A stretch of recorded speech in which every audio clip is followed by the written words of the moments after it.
Afternoon. National Assembly for Wales is now in session, and the first item this afternoon questions the First Minister. And question 1 is Peter Black. Thank you, Presiding Officer. Will the First Minister make a statement on the standard of care in hospitals in the ABMU area?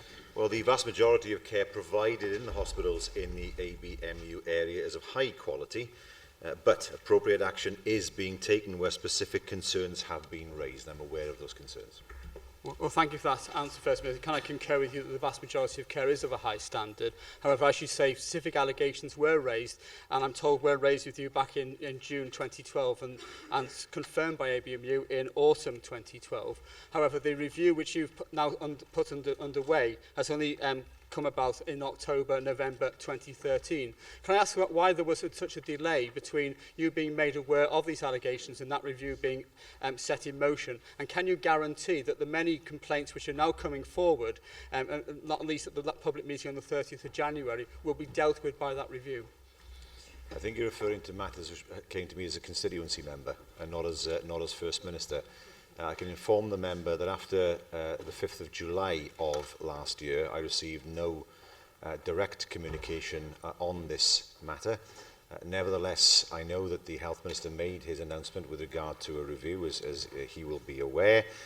And indeed, I will be meeting, although not as First Minister, a number of those concerned on Saturday. Susie Davis. Diolch Llywydd. First Minister, while I support ABMU's own inquiries and reviews, they do have to pay for them from their own limited funds, and of course they can be ignored by other local health boards because of their limited funds. Should individual health boards bear the costs of an inquiry, of individual inquiries, when actually a national inquiry for concerns expressed across Wales could be met by a Keogh-style inquiry paid for by government? Well, no, I mean, where local health boards decide they wish to instigate an independent review, then it's a matter for them, of course, to pay for that review. It wouldn't be a matter for government to pay for it. Nevertheless, I am glad to see that such a review has been set up by ABMU, and a number of actions have been taken to try to address the concerns that have been raised. Bethan Jenkins. First Minister, in an open letter sent to you by the family of Lillian Williams on February the 4th, it makes mention of an email sent to you by the family in June 2012, suggesting it clearly alerted you to issues at the hospital over 18 months ago. I heard what you said to Peter Black in terms of the fact that you believe that those emails were sent to you as a constituency AM, but do you not believe that in the interest of transparency that those emails should be now made public? You can see them if you want. They were sent to me as a constituency AM. I have a full list of the emails that were sent and their content. I have no difficulty in sharing them, but of course I want to get the permission of the sender before doing that. But I can say that if you're referring to Mr. Gareth Williams, I saw him on a number of occasions. He sent me an email at the beginning of July 2013 thanking me for the help that I had rendered as an Assembly member. At that point he was taking legal advice from solicitors, and I heard nothing direct from him after that point. Question 2, Lindsay Whittle. Diolch Llywydd. What measures is the Welsh Government taking to increase the number of credit unions in Wales, please? Well, there are currently 21 credit unions in Wales, providing all Wales coverage to more than 72,500 members. We continue to provide funding to credit unions and are keen to see membership continue to increase across these established credit unions. Thank you for your answer, First Minister. First Minister, it was noted last year that part of the problem was that in Wales we expect credit unions to do too much as a social enterprise. The fact is, though, that credit unions will not be able to provide a mass service to people in Wales unless they widely expand their client base beyond the higher risk small value lending. What are you doing to help expand credit union customer bases to a larger audience and follow the example of our neighbours in Ireland who are now able to offer loans to set up small businesses? Well, of course, the credit unions in Ireland have been in place for many, many more years than in Wales, and they've been able to build up their reserves to a level that we have not yet been able to do. What I can say, however, since October of 2010, just over £4 million has been provided, jointly by ourselves and the ERDF, for the Access to Financial Services Through Credit Unions project. And that project has helped more than 23,000 adults throughout Wales who meet the definition of being financially excluded. Anne Jones. Thank you, Presiding Officer. First Minister, I'm pleased that the focus from this Welsh Government has been to support credit unions. And I know from certainly in my own area the excellent work that the credit unions are doing and helping particularly young savers. But the situation, however, is still that payday lenders are still able to advertise in a way that credit unions aren't able to do that, and therefore there's not a level playing field. What more can this government do to ensure that credit unions are put on a level playing field, and so that they can operate as they rightly should do as a high street bank? Well, these, of course, are matters outside of the competence of the government or indeed the Assembly. But I have no doubt at all that as we see credit unions grow in the future, the pressure will come, and it's pressure that we would support to make sure they are able to deliver a wider range of services than is the case now. Important, however, of course, that they're able to show that they are financially self-sustaining before they move on to offering new products. Marcus, you would? Thank you. Although local independent credit unions like the Allfincher Credit Union play a vital role, we heard at the recent North Wales Credit Union AGM that they had to come together through merger and amalgamation to deliver sustainability, broaden customer base and range of services. What discussions, therefore, has the Welsh Government had with the Association of British Credit Unions Limited, to which North Wales Credit Union belongs, and most of the others, regarding perhaps driving forward a fewer number of credit unions, but larger, with broader reach, through voluntary mergers and amalgamation? I think it's important that such a process is considered by credit unions as part of the process to making them more self-sustainable. We could not be in a situation in years to come where credit unions need revenue funding on or need substantial capital funding on a regular basis. And so it's important that where such mergers of credit unions can take place, in order to put credit unions on a firmer footing, that they are examined very closely by those credit unions. William Powell? First Minister, in my region of Mid and West Wales, credit unions have built their membership in part through the development of payroll deduction schemes, which have proved particularly popular in the public sector, both in county councils and local health boards. Given the advantages that accrue to people across Wales from such deduction schemes, what is your government prepared to do to further support credit unions in rolling this out, particularly to those who work in the private sector? Well, as I said, we have funded ourselves in ERDF the Access to Financial Services project, which has helped, of course, 23,000 people in terms of being able to access credit. And where any viable schemes come to our attention in the future, we will, of course, look to see what financial support that we can give them. I can say, of course, that the assets of Welsh credit unions have continued to grow. In 2000, they were at 4 million. They're now at, or rather, as of September last year, they are at 34 million. So we know that the credit unions are performing a very useful and invaluable function for so many people. We now move to questions from the party leaders, and first this afternoon, Leader of the Opposition, Andrew Archie-Davis. Thank you, Presiding Officer. First Minister, your government has announced today another £50 million for the health service, obviously reinforcing our calls for additional resource for the NHS. Do you think this is not yet another bailout? I hear that your front bench laughing at that, but why have you made £50 million extra available today? Is it not yet another bailout for the Welsh NHS? Well, I'm surprised that the Leader of the Opposition does not welcome more money for health. The reality is because it's not on his terms, he does not welcome it. We will continue, of course, to ensure that the Welsh service is properly funded in the future. Well, far from it. I mean, at the end of the day, if you'd listened to us at the start, it wouldn't require these interventions and it wouldn't require these bailouts. And the managers and the staff, the clinicians, could actually plan procedures that would get rid of the waiting lists that are going up under your premiership. What I would say to you, First Minister, is another point that we've been pushing on is a Keogh-style inquiry and the concerns that people, and the genuine concerns that people have over care in our hospitals. It is fair to say that the majority, the vast majority, have a very positive experience. But you see it in your own hospital, First Minister, that time and time again, relatives are coming forward and identifying a failure in the care that their relatives have had at hospitals across Wales. Will you not now commit to undertaking a Keogh-style inquiry that will look independently at many of the proposals that have come out of England and see whether there are scope to introduce them here in Wales? Well, the reason why there was such an inquiry in England is because things were far, far worse in England. It's right to say, of course, that there have been issues raised, and I'm aware of those issues. and the concerns that families have expressed need to be investigated. That much is true, but as he has said himself, the vast majority of people in the Welsh NHS have a very good standard of care. We know the patient surveys suggest that satisfaction rates are close to 90%. That is not the basis for a wide-scale public inquiry. And he asked why we didn't listen to him. Well, if we listened to him, we'd see 20% cuts in education. Oh. We'd see 30% cuts in the programme to... oh, he says 10% now. 10% apparently. 30% cut in terms of economic spending, we know that. A 20% cut in local government spending, with a concomitant effect, of course, on the council tax. So no, I'm sure there are very many taxpayers in Wales who are very glad we didn't take his advice. No, First Minister, I said 12% because last week 12%. It was 12% that you said, and this week we're going to 20% we are. But I go back to the point that I make. Order. About a significant minority of relatives and patients are highlighting real concerns of the experience they have in our hospital. An FOI to your government by our party indicated, and this is from your own FOI team, that to just go through the complaints that the Department of Health and Social Care receive or the Director General's office receive would take 16,683 hours to answer.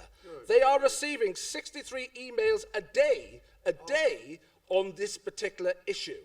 So I accept the point you make, First Minister, and it is a credit to our clinicians that most people have a very positive experience in our NHS. But you cannot get away from the fact that there are a significant minority who are not enjoying that positive experience, and an independent inquiry looking at the whole of the Welsh NHS would be the best way to address the issues that I've highlighted to you today. Well, I simply don't accept what he has to say. He argues against himself now, and he's done that on 2 occasions. That is, the vast majority of people get excellent treatment most of the time. That much is true. Patients say that. He doesn't deny that. I give him credit for that. But it is right to say that complaints have been made, and I'm aware of the complaints with regard to my own hospital, and those complaints must be fully investigated. Nobody could possibly argue against that. It's important that the LHB does that. And as I say, I'll be meeting my constituents with a view to looking at the situation regarding their position. I have to say, of course, that I welcome the fact that ABMU has a new Director of Planning at the Princess of Wales Hospital. I welcome the fact they have commissioned an independent review, and that review must, of course, be allowed to take its course in order to provide the right level of evidence so that the local health board actually takes action. There are some in this chamber who call for a public inquiry at the drop of a hat. We have to remember that as far as a public inquiry is concerned, there is the cost of probably £1 million, but also the fact that these families want answers quickly. A public inquiry would take 2 years, minimum, to come up with those answers. I believe in order... Well, I hear laughter from the applied benches. I know that because they know nothing about such things. The reality of the situation is that these families want to have answers quickly, and I want to make sure that the review process that has been put in place provides those answers quickly, whereas a public inquiry would take some years to provide them with answers. And I believe they want those answers as quickly as possible. We now move to Leader of Plaid Cymru, Leanne Wood. Diolch Llywydd. First Minister, the weather is in the headlines again. Many of our communities are still struggling following previous weather events. Now, the Minister for Natural Resources has said that his officials are liaising with European officials to explore the use of European funds to help address the immediate needs of affected communities. Can you please tell us what progress has been made in this respect? A letter has been sent to Owen Patterson, and the letter says 2 things. Firstly, if there's to be a consequential in terms of extra money for funding in England, then we would expect to see a slice of that consequential, of course. And secondly, we have asked that they consider making an application, because it has to be the UK, to the European Solidarity Fund for those areas that have suffered from flooding. Thank you for that answer, First Minister. Now, in relation to the current weather events, the Chief Scientist at the Met Office has said, and I quote, "All the evidence suggests there is a link to climate change." Do you accept that there's a link with climate change and the conditions that we've seen weather-wise recently? And do you also accept that these conditions are likely to get worse? That is what the science is telling us. I have no reason to doubt that. It's quite clear to me that climate change is happening, and that it is influenced by the way in which we live our lives. That strikes me that the overwhelming scientific evidence supports that conclusion. The BBC highlights today a report that says £135 million needs to be spent every year just to maintain current flood defences. The Minister for Natural Resources has said that a managed retreat from coastal areas is not currently government policy, but he's also previously said that the government cannot simply protect the whole coast as it is today. Given that this is a contradiction, perhaps you can provide some clarity on this question, First Minister. Are you or are you not actively considering the managed retreat from coastal areas as government policy? No, she will know that this is not our current thinking. There is a shoreline management plan, which I'm sure she is aware of, that deals with this issue, but it also highlights the challenges there are in terms of defending our communities against extreme weather events. Although I would say, of course, that even though our weather has been very similar in Wales, because of the investment we have put in terms of dealing with flood defences, we have not seen the devastation that England has seen. That's because, of course, in England they cut flood defence budgets, and now we see an unseemly row between the Environment Agency and government. In Wales, we have simply got on with protecting communities. And finally, we move to Leader of the Welsh Liberal Democrats, Kirsty Williams. Thank you very much, Presiding Officer. First Minister, last year, following the publication of another very disappointing set of education PISA results, I asked you when we would expect to see improvement, and you gave me a long list: the National Literacy and Numeracy Programme, the National Support Programme, Supporting Professional Development Programme, Teach First Wales, Leadership Development, Strengthening Accountability, Learning Wales, a national model for the regional working, and dealing with attendance and behaviour. But despite all of that, you went on to say that it would take a little bit more time before these improvements had their full force. In the last 2 weeks, we've seen the announcements of yet 2 more initiatives from your government, the Central South Wales Challenge and now the Schools Challenge. Why should the pupils and parents of Wales have any more faith in these initiatives than any of the others that you have previously announced and over the years of your government's failure to tackle educational standards in Wales? Well, we see the gap in terms of GCSE achievement is closing, and we expect that trend to continue in the future. I wonder if she will welcome Schools Challenge Cymru as a project. We wanted to make sure that we get more consistency in the education system in Wales, because we have some very good schools, but we have some schools that are in need of improvement. That's why we introduced Schools Challenge Wales, and I'm sure she will join me in welcoming that initiative. First Minister, what I would welcome is an improvement in educational standards in schools across Wales, and a programme that will actually deliver it. Now, Schools Challenge is, of course, based on a model that was launched in England over a decade ago. A Labour government taking programmes forward to improve educational attainment. But in that decade, a whole cohort of Welsh children have gone through the Welsh education system and have missed out. Is this not yet more evidence of what you described in your own words as taking your eye off the ball? I welcome the Liberal Democrat praising another Labour initiative, although she can't bring herself, of course, to support it. I noticed that the Conservative Party did, and indeed I believe Plaid Cymru did as well, but she can't do that, it seems. I don't accept that a whole cohort of Welsh children are somehow missed out, because we have some very good schools, and we know today one excellent local education authority. What we don't have is consistency.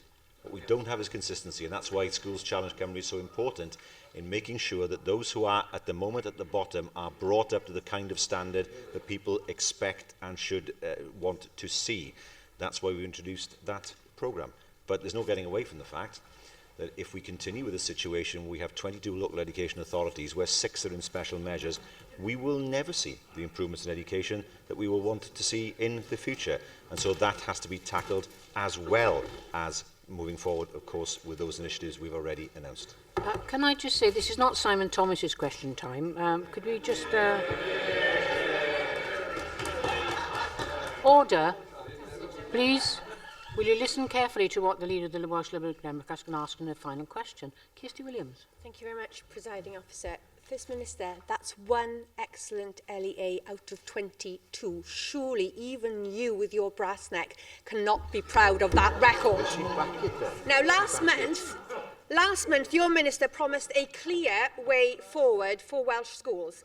And the Schools Challenge statement that he put out yesterday suggested that challenge schools will be, and I quote, identified as underperforming as measured by banding and a range of deprivation-related factors. But recently it emerged that school banding will be supplemented by a new National School Improvement and Categorisation System, and that's in addition to the ESTIN categorisations we also have. It now appears, rather than a clear way forward, we have three methods of ranking and categorising schools. Could you explain to Welsh parents which of these three methods of rating and categorisation will be used for choosing the schools in the Challenge programme, and when can we expect to see those schools actually named and announced? By May. And why shouldn't parents have the ability to compare schools? I think that's absolutely right. And she makes the point.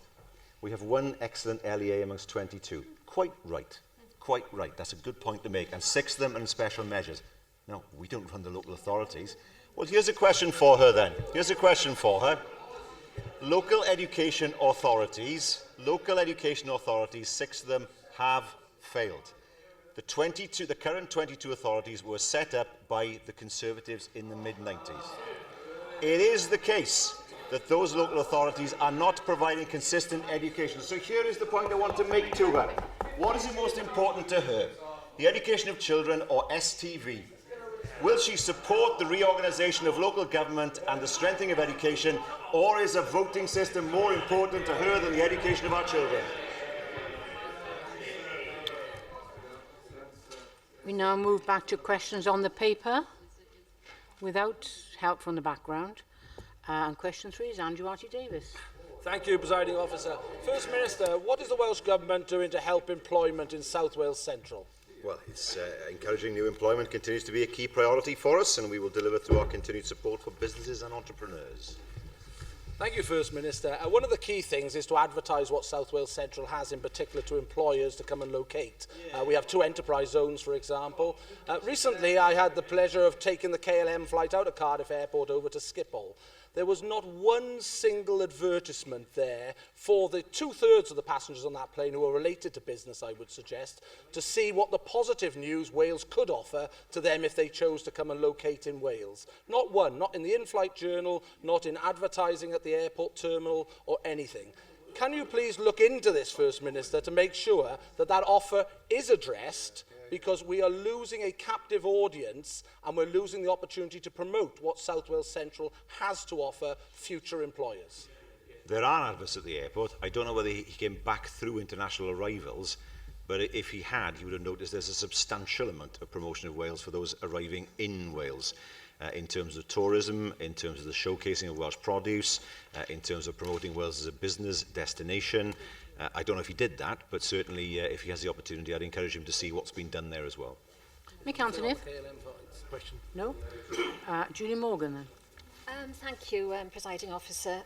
Will the First Minister join me in welcoming the report that the International Baccalaureate Organisation is about to sign a lease for 48,500 square foot office in Cardiff Gate in my Cardiff North constituency, thereby securing 300 highly skilled jobs that would have been lost had the IBO carried through with the announcement that it made 5 years ago, I think, that it was quitting Cardiff for Amsterdam, that these jobs are now secured here and expanding.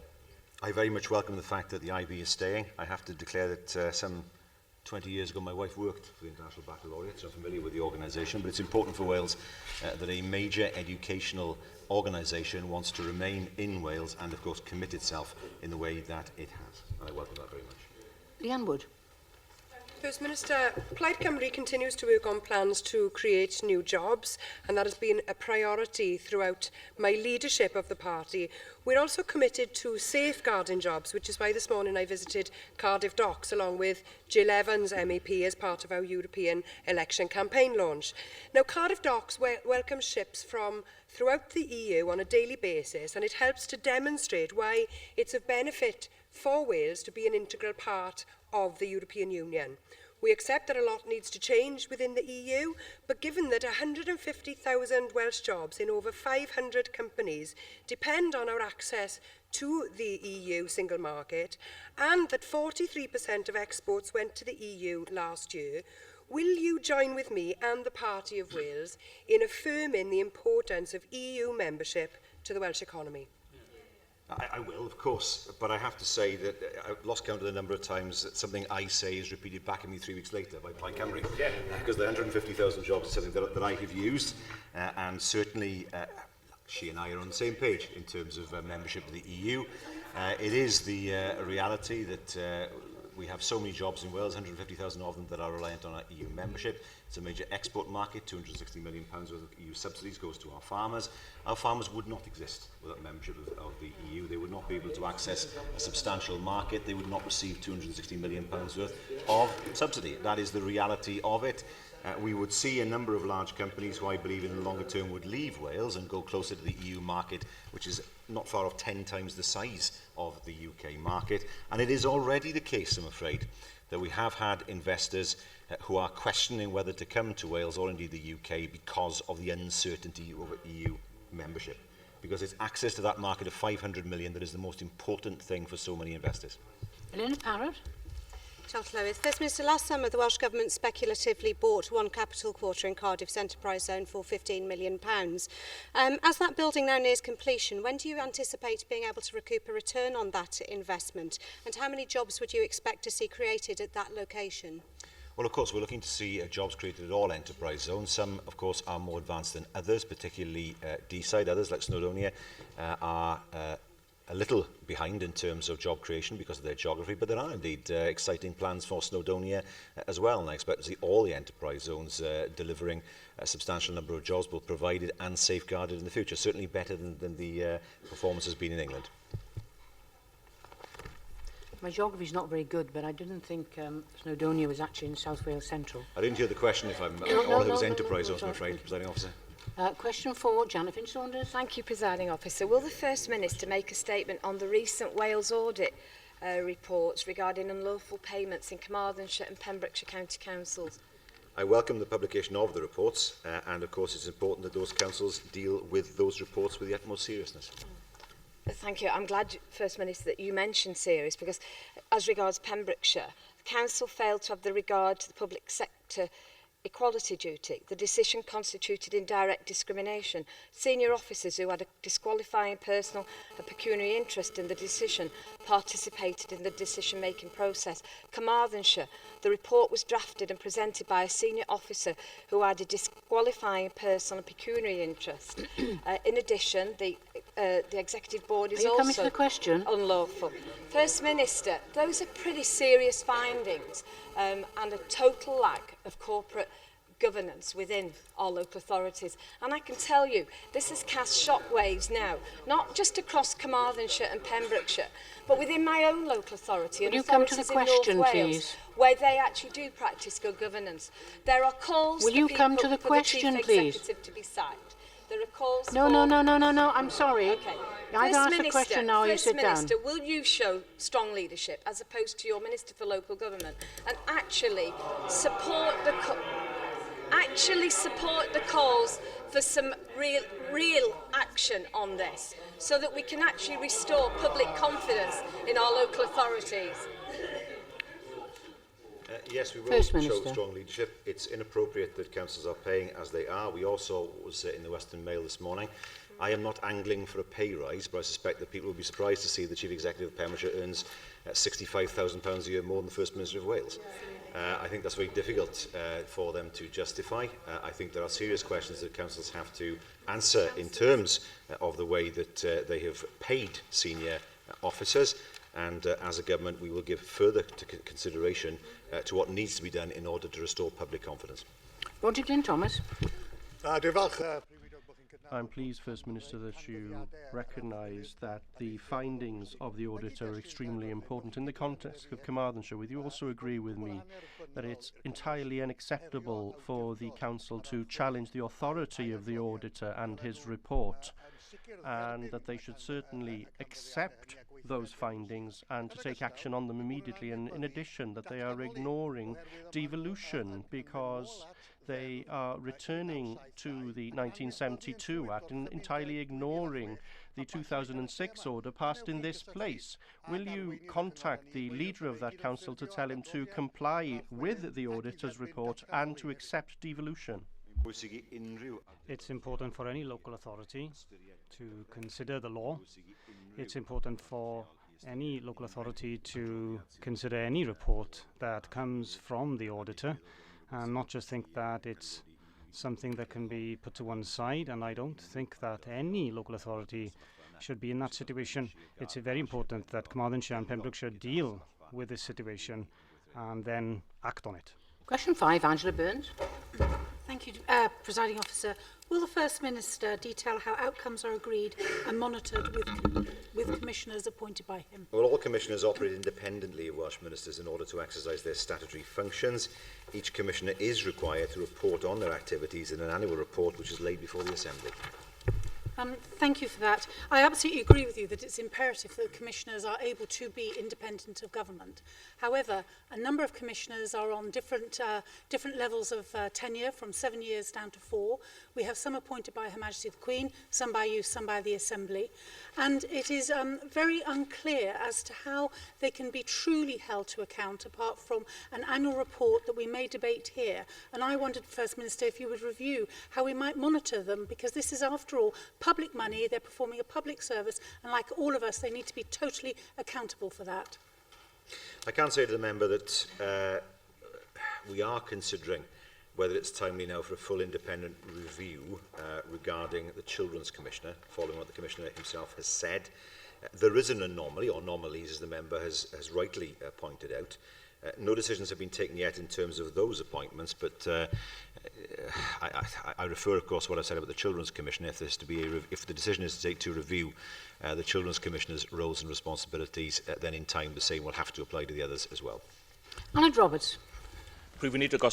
First Minister, if you are to conduct a review, can I ask you also to consider the responsibility of the Children's Commissioner?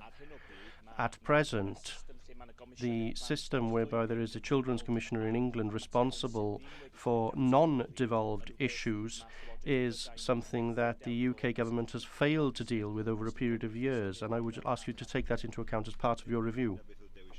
That wasn't our choice, I have to say, at the time, and it's an anomaly. Our opinion is that the Commissioner for Children in Wales should be in the same situation as the Children's Commissioner in England. And we made that clear at the time, if I remember rightly. And of course, that would be something, if there was a chamber support for that, we'd be willing to consider that again with the UK government. Question 6, Keith Davis.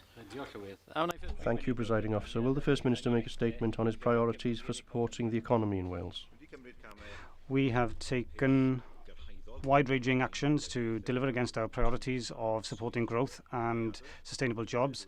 The latest figures for employment, production and construction output show that the economy in Wales is recovering well, with overall employment at a record high ever.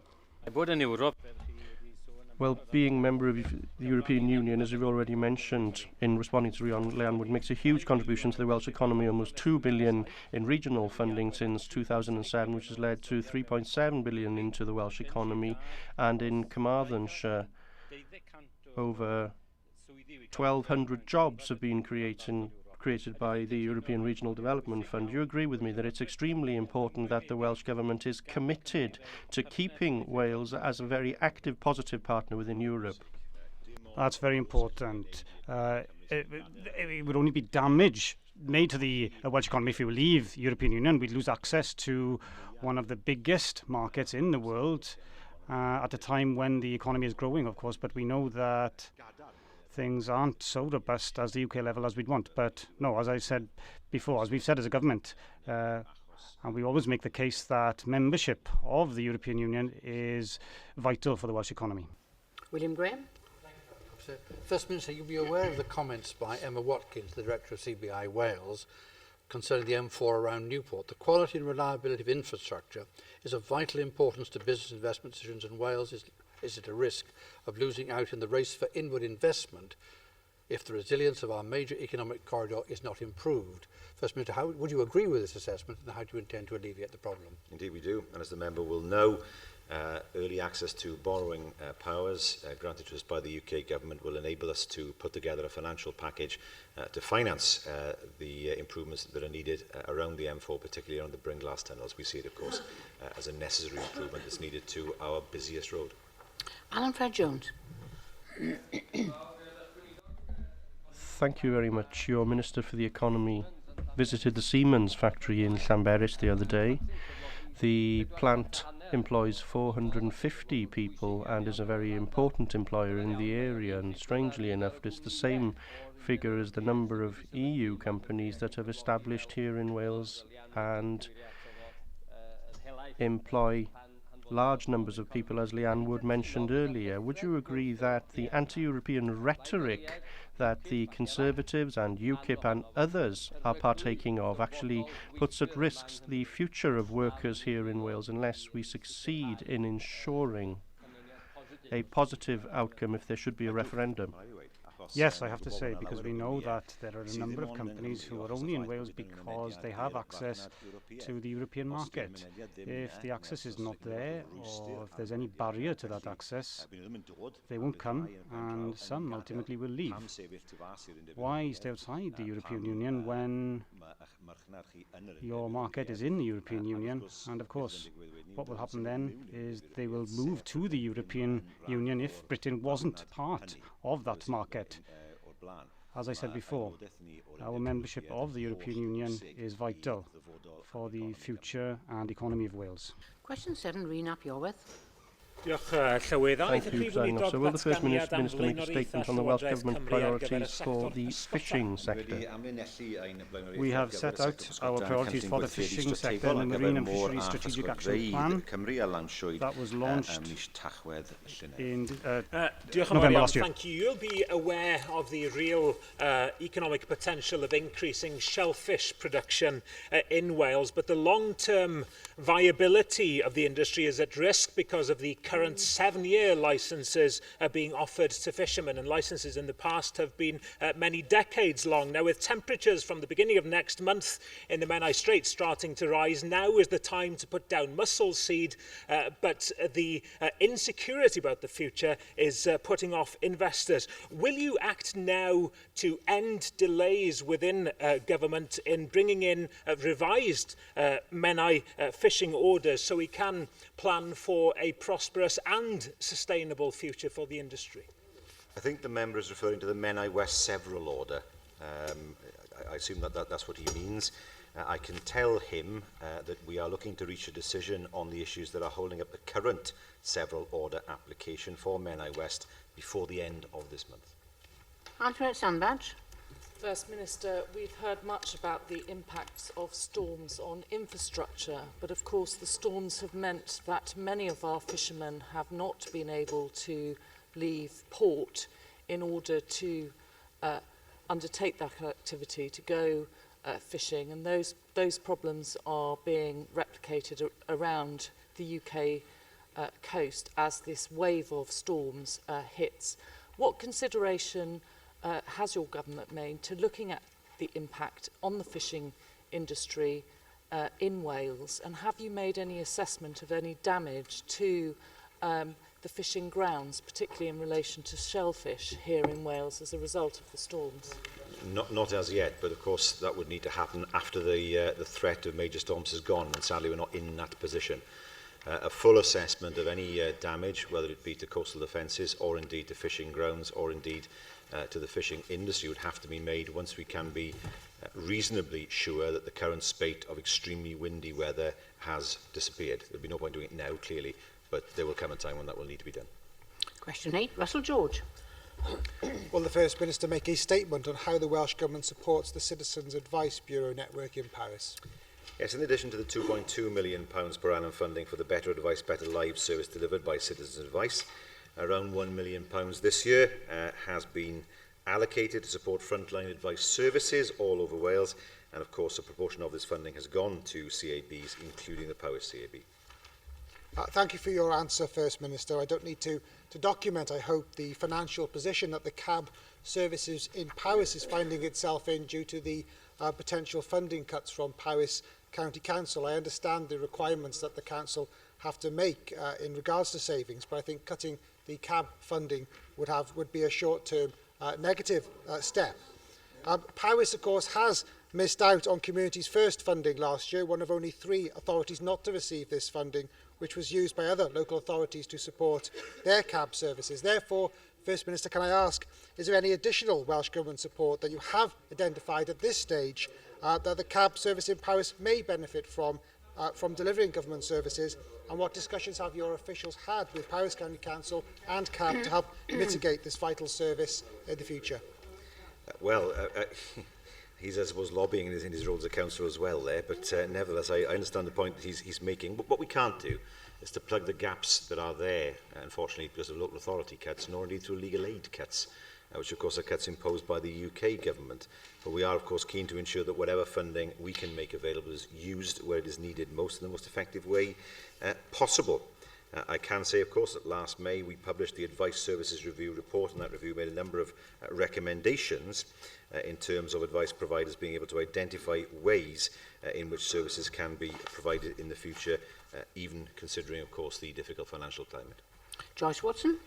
Diolch, Clywyd. Every local authority we know is facing tough decisions, First Minister.